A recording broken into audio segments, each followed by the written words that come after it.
네, 더불어민주당 최민석 대변인입니다. 브리핑 시작하겠습니다. 브리핑 두 건입니다.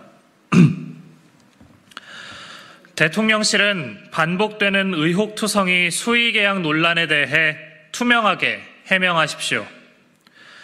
윤석열 대통령의 민생 토론회를 둘러싸고 석연찮은 수의계약 논란이 제기되고 있는데도 대통령실은 제대로 된 해명을 내놓지 않고 있습니다. 언론 보도에 따르면 대통령실로부터 총 2억 원 규모 민생 토론회 용역 수주를 받은 한 업체는 간판도 사무실도 없었고 직원은 고작 3명에 불과했습니다. 심지어 대통령실과 해당 업체가 2건의 계약을 맺은 시점은 각각 행사가 열리기 나흘 전 또는 하루 전이었습니다. 보안이 매우 까다로운 대통령 행사를 사무실도 제대로 갖추지 못한 회사와 벼락치기로 수의계약한 것을 상식적이라고 볼 수는 없습니다. 대통령실은 취임 초 용산 이전 당시에도 청사 리모델링 공사를 기술자가 2명뿐인 신생 인테리어 업체와 수의계약해 논란을 일으킨 바 있습니다. 대통령 주변에서 계속해서 의문의 업체와의 깜깜이 수의계약 논란이 나오는 것을 국민께서 어떻게 이해해야 합니까? 대통령실을 둘러싸고 누군가 농간을 부리며 사적 이익을 취하고 있는 것은 아닌지 의심할 수밖에 없습니다.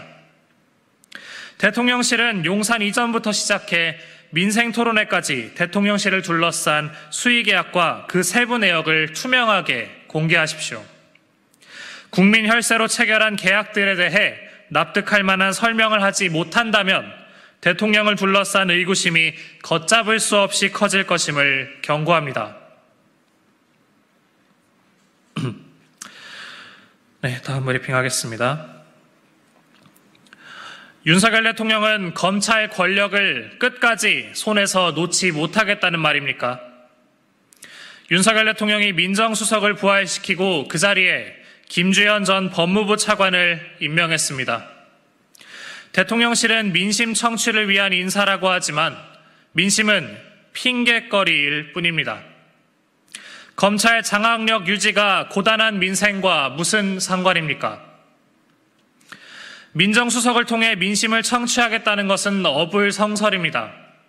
사정기관들을 앞세워 여론 동향이라도 파악할 셈입니까? 민정수석실은 검찰, 경찰 등 사정기관을 통제하며 중앙집권적인 대통령제를 강화하는 데 활용되어 왔고 이번에도 그렇게 쓰일 것입니다. 윤석열 대통령도 당선인 시절 과거 사정기관을 장악한 민정수석실은 세평 검증을 위장해 정적과 정치적 반대 세력을 통제하는 경우가 비일비재했다고 실토한 바 있습니다.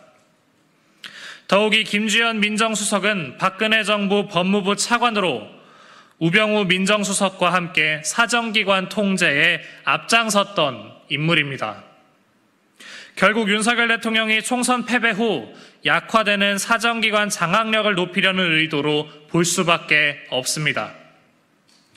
윤석열 대통령은 오늘 민정수석 부활을 통해 총선 민의를 외면하고 검찰 장악을 통해 가족을 사법 리스크에서 구하는 데 골몰할 것임을 분명히 했습니다.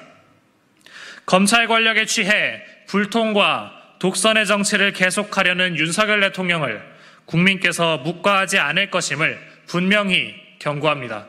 이상입니다.